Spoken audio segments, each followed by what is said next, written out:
want to talk about two groups of people who are navigating complex situations, and just again, one sentence from each of you. One sentence.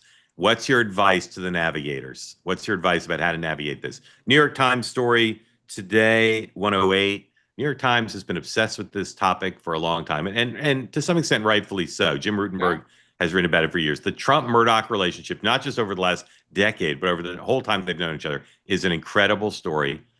Murdoch has just Murdoch's like Xi, Netanyahu, and Putin. He's got almost all the leverage here until he doesn't.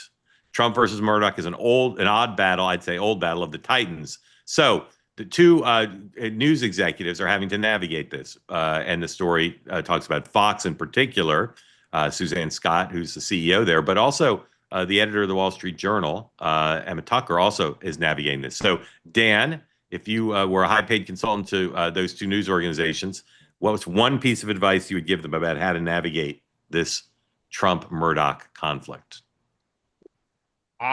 Fox is going to, the Murdoch empire is going to have to be careful because we just played clips that went to Newsmax. Tulsi was on Newsmax last night. They leaked the story in Newsmax today. So who's the beggar in this?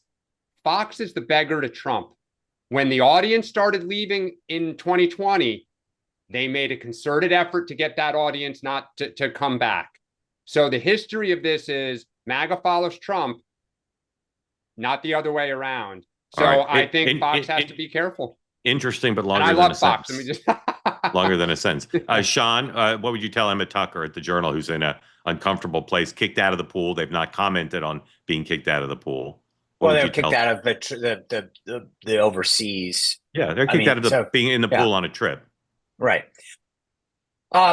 So I would compart. I mean, first of all, she has to check with her boss, Rupert Murdoch. I mean, that's the first and foremost thing. What are we doing? Because she cannot be an island. So that's the issue. Is where do you want me, boss? And then if you assume that he says you run a paper, let me deal with the consequences. Compartmentalize.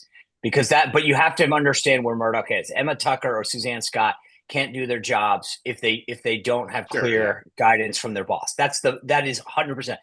The number one thing. And once they have that, and assuming that Rupert Murdoch says, I'll do my job, you do yours, then you compartmentalize. But I will just say this, respectfully, there's a big difference about what happened with the Arizona call politically at an election and Tulsi leaking a couple of stories to Newsmax. That's not the future. Cable, of course. And I just say that because even on their best day, they're not even close to being at Fox. And so, I think if there was an effort, like you saw over the next 5 days, an effort to do sit downs and whatever, I would buy into that a little bit more. But Newsmax does not even come close to having the capabilities of competing with Fox on their best day. So I think it can be a little bit of a screw you and a one-off, but it's not. I don't think that Fox ever sees that as a real threat. And I think that.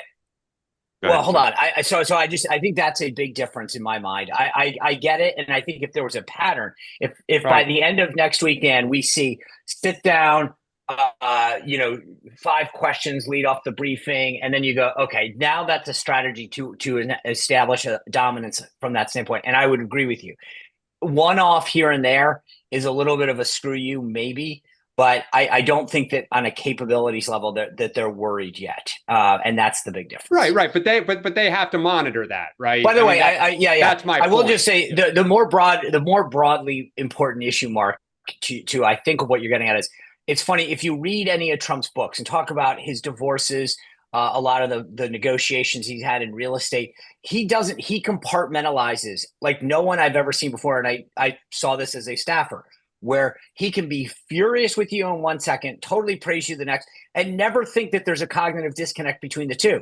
And it's a hard thing to get used to. But he could call Rupert Murdoch up and be like, hey, I got 5 extra tickets to a premiere that we're showing at the White House Theater. Would you like to come down? And on the way out, serve him with papers and not think that that's a problem. They were in the box at the soccer game together 2 weeks ago. And what Sean just said about Trump is incredibly important for you to understand. But it's also incredibly important to understand because it defines his relationship with Rupert. Rupert does stuff to Trump that other presidents would be like, that guy's dead to me. I'll never talk to him again. And then Trump will invite him to something. Just the way Trump is. People say he's vindictive, but he actually is like frighteningly forgiving. It's all situational. It's all transactional. Want more great clips like that? I've got an idea. Hit the subscribe button, be part of the Two-Way community, never miss a clip, and you can always watch our full episodes, join them live, go to twoway.tv.